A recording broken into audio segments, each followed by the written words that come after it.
Hello, it's me, Recky, together with Carol. and welcome back to another reaction. Yes. We're gonna go over to my favorite channel, which is the Fat Electrician. I watched this video for quite some time, and I think Carol will absolutely love the story behind this. And of course, that's because the Fat Electrician is such a good storyteller, and he makes everything so much more fun than it actually is. So the title of this video is America Stole a German Submarine and Stuck it in Chicago. Just picture how the hell can they steal a submarine? Just this is ours now, you can go to hell. But we're gonna find out. Yeah. If you do enjoy this, don't forget to hit the like and that subscribe. That is something that we would greatly appreciate. So please consider, and if you already did, thank you so much and God bless. You find the link for the Fat Electrician and for the video we're gonna watch, both located in our description. Go there and give him the support that is so much deserved. Now, let's go to the video. Yeah.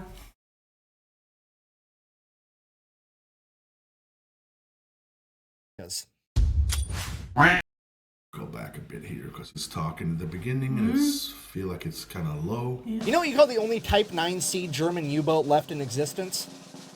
America's. Today we're talking about the time that America stole an entire German submarine and then stuck it in the middle of Chicago. I mean, when America strategically transferred a piece of equipment to an alternate location. But first, a word from our sponsor. This video is brought to you by Warwood Tools, a family-owned business that for over 160 years has been making sledgehammers and axes right out of West Virginia using American 1060 high-carbon steel. And to this day, they still make all their tools using World War II-era drop hammer forging. So if you want some tools that are going to outlast you, I would recommend Warwood Tools, and I'll have them linked in the description down below. Moving on. Okay, important context in case you don't know. During World War II, American supply lines to the European theater were absolutely devastated by German U-boats, aka submarines. These German U-boats are credited with sinking over 2,700 American ships, totaling in over 14 million tons of American ships and supplies that were put at the bottom of the ocean. Because of this, America would form what is known as hunter-killer groups, task forces of American ships who were sent out, and their entire job was to hunt and destroy these enemy submarines. Because that's just how America gets down. We don't believe in self-defense, we believe in self-offense. It's way more efficient. And that's pretty much all the context you need. So, April 4th, 1944, a hunter-killer group known as Task Force 22.3 would set out, engage, and destroy the German U-boat 515. Absolutely everything went according to plan, nothing was out of the ordinary.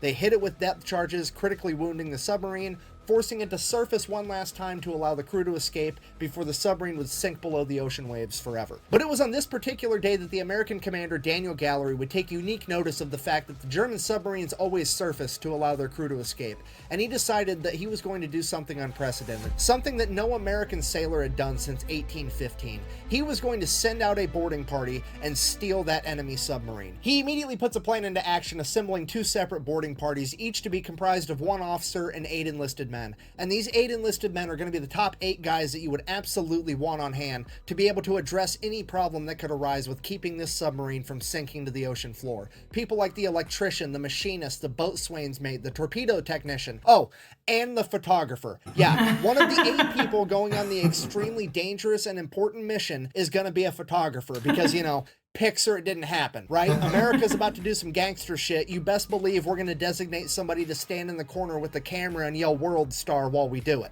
June 1st, 1944, Task Force 22.3 receives intel that there's an enemy submarine operating off the coast of Africa. That submarine would turn out to be U-boat 505, and they would head to it immediately. And this poor U-boat has absolutely no idea what's coming for it, because at this point in time, this task force is comprised of the flagship and escort carrier, the USS Guadalcanal, as well as 5 destroyer escorts, the USS Pope, the Pillsbury, the Jinx, the Chatelaine, and the Flaherty. And if you don't know what a destroyer escort is, at this point in time, it is a ship that has one job and one job only, and that is to fuck up enemy submarines. Okay, this hunter-killer group is rolling up on this U-boat like Debo on a beach cruiser. Somebody's about to have a bad day, and it's probably not going to be them.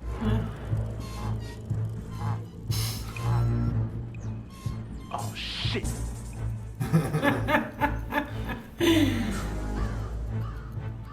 June 4th, 1944, after 3 days of chasing down this U-boat, they would finally catch up to it, and the USS Guadalcanal would immediately scramble 2 Grumman F-4F Wildcat fighters as the rest of the destroyer escorts made their way towards the submarine. U-boat 505 was already submerged and underwater, but the Grumman F-4F Wildcat pilots are able to see the long dark shadow of the submarine underneath the water because it's broad daylight. And once they confirm that it is in fact an enemy submarine, the destroyer escorts begin loading their hedgehogs to fire upon it. If you don't know what a hedgehog is, it is the most feared anti-submarine weapon in all of World War II. It is like a fully automatic mortar capable of firing over a wide area. Once these mortars hit the water, they can plunge into the depths of the ocean at 33 feet per second. And as soon as they make impact with anything, they will explode and destroy it. The hedgehogs would detonate early, not scoring a direct hit, but still rocking and damaging the submarine, jamming its propeller and putting out its lights. Quickly realizing they hadn't done enough damage, the destroyer escorts above would begin launching depth charges. The depth charges would rupture the hull of U-boat 505, and the entire submarine would be forced to surface one last time as a hatch would open and all the German sailors would begin flooding out onto its deck and into life rafts. At this point, the American boarding party grabbed their Tommy guns, hopped in their whaling boat, and made their way over to the submarine. They received no resistance from the Germans as they made their way down the hatch into the sub and began working on it to try to save it. Okay, timeout. I need to make sure that you fully grasp how ridiculous what these 9 Americans are about to do actually is. Okay, you have a German U-boat that is so critically damaged that the 50 men that have been living on this U-boat, that have been trained on this U-boat has controls in their language and in their units of measurement. And they have decided cumulatively that, hey, this thing is so damaged that we need to run for our lives. And then while they were evacuating, they would also place scuttling charges, which are large explosive devices that detonate, ensuring that the ship sinks so that America can't retrieve it. So not only is the situation so bad that 50 of them can't fix it, but they made the situation worse on their way out. And you now have 9 Americans, one of which is a fucking camera guy, going in there to do what they couldn't pull off. This mission is seemingly impossible and borderline insane, but they do it anyways because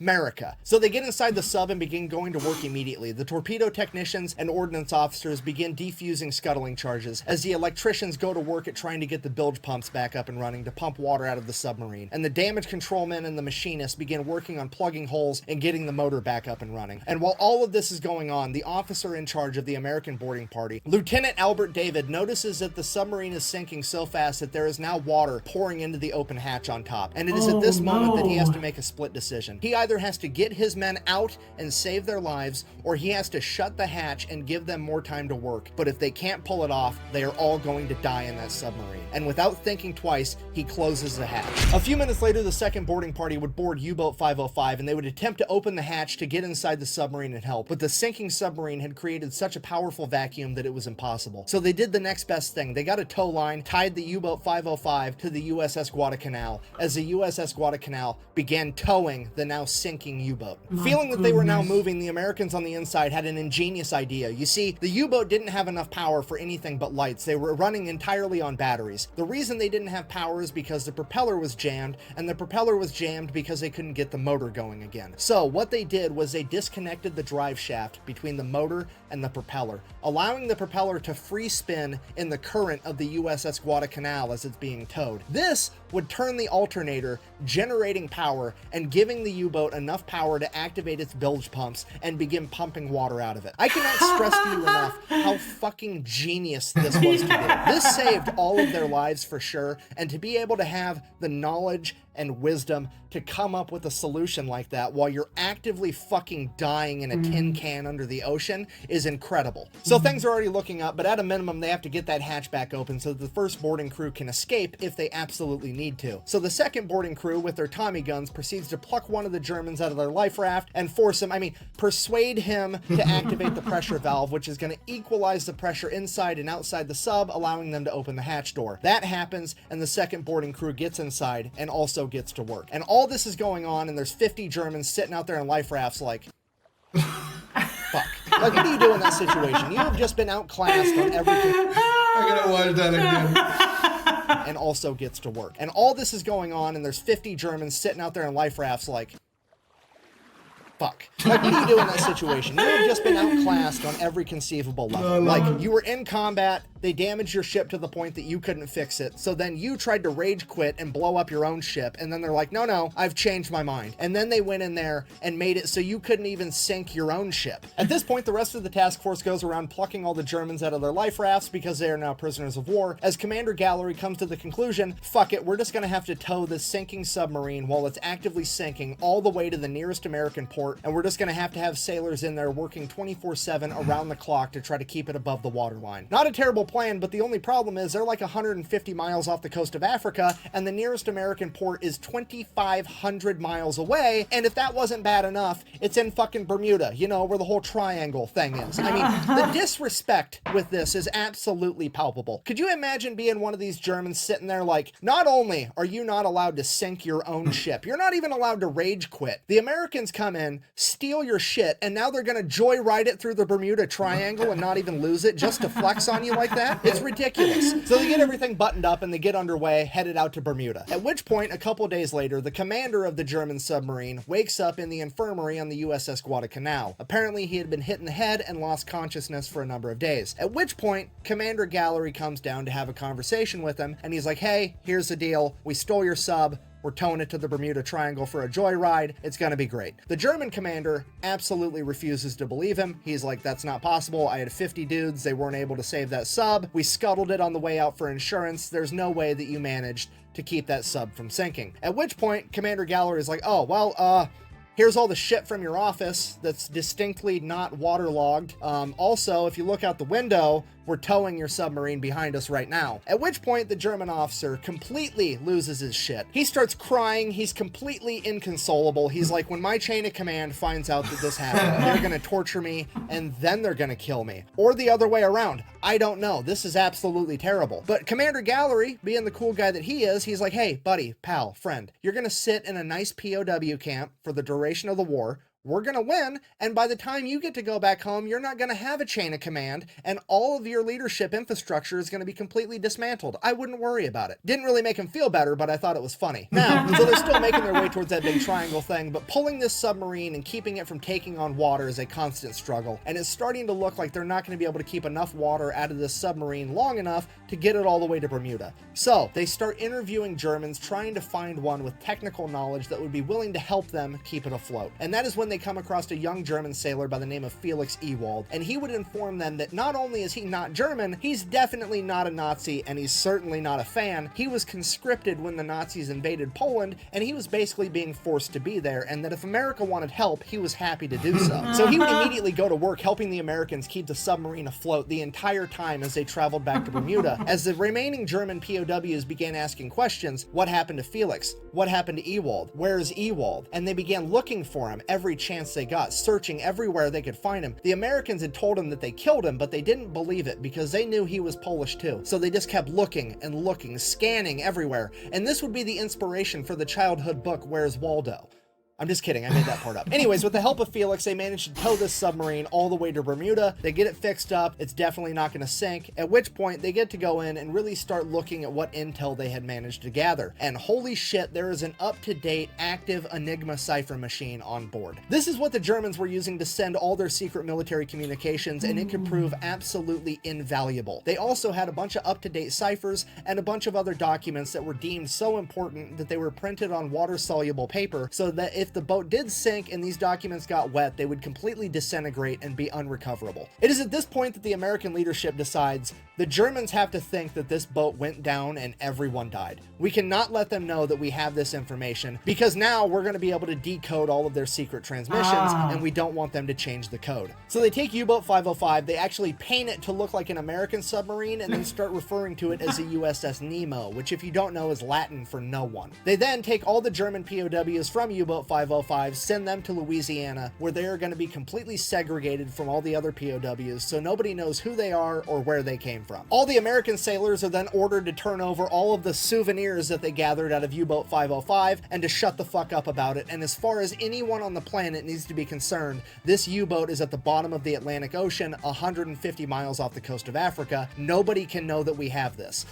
But if those Germans weren't allowed to write home through the Red Cross, that's technically a Geneva Convention violation. But first of all, when you're on the winning side, those aren't actually rules, they're more like suggestions. The code is more what you call guidelines than actual rules. Secondly, let's just be honest here. If you were a POW in World War II and the worst thing that happened to you is you weren't allowed to write home while you were being well fed and treated with dignity, you came out on top. All right, so somehow the United States manages to keep this thing a complete secret until May 7th, 1945, when Germany issues their unconditional surrender. And it is at this point that the smack talking can now commence, because now we are going to take this submarine, you know, the only remaining Type 9C German sub left on the planet, even though they manufactured hundreds, we sunk all of them, except for this one. Now, we're going to drive that bitch to Philadelphia and use it to raise funds, and anybody that buys a bunch of war bonds can get a guided tour of this German sub, because a lot of people quit buying war bonds after Germany surrendered because they thought the war was coming to an end, and we were still fighting the war in the Pacific against the Japanese, so this was like a huge fundraising opportunity, and that's exactly what they did. They sold a ton of war bonds. As soon as that started slowing down, hey, we'll tow it to another major US city. They towed it up to New York. Then New York bought a bunch of war bonds. And then World War II would finally come to an end when Japan issued their unconditional surrender, and now we've got this German submarine, and we don't know what to do with it. So the US government does what the US government do, and they're like, hear me out, what if we shot nuclear bombs at it for science?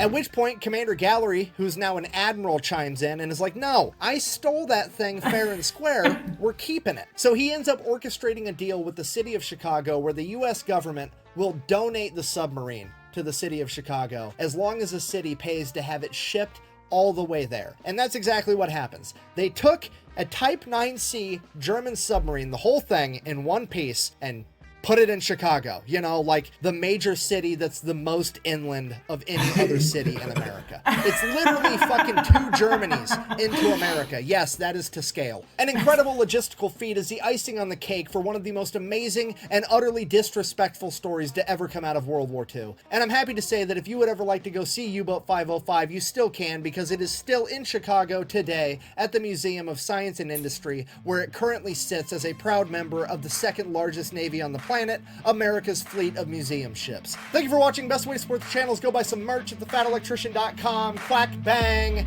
out. On June 19th, the U-505 was towed into Bermuda, and there remains as a prize of war, one less wolf to hunt with the pack.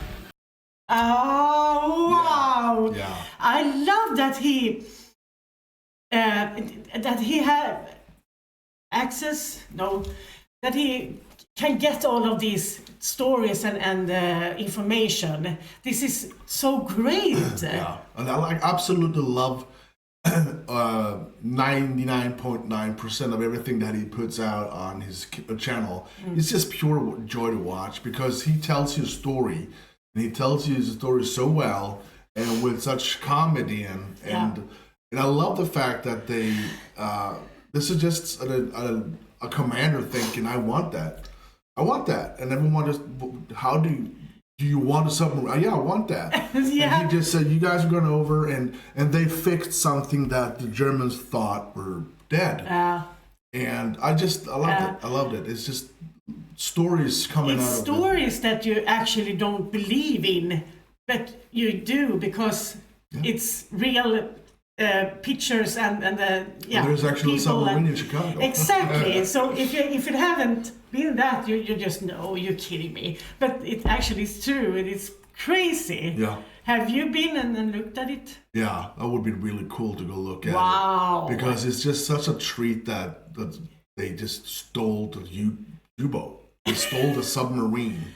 In the middle of the poor Atlantic Germans Ocean. just 50 Germans just rocking the boat. Yeah, they're stealing it, sir. Sir. Yeah, I shut up. Okay, my bad. Yeah. Loved it. Yeah, that was fun. Yeah, it was fun. That was real fun. Yep. Anyway, if you did enjoy this, don't forget to hit the like and that subscribe. That's something that we would greatly appreciate. As I said at the beginning, go check out Fat Electrician. Links for the video and for the channel will be located in the description. Go there and give him the support that he so much deserve.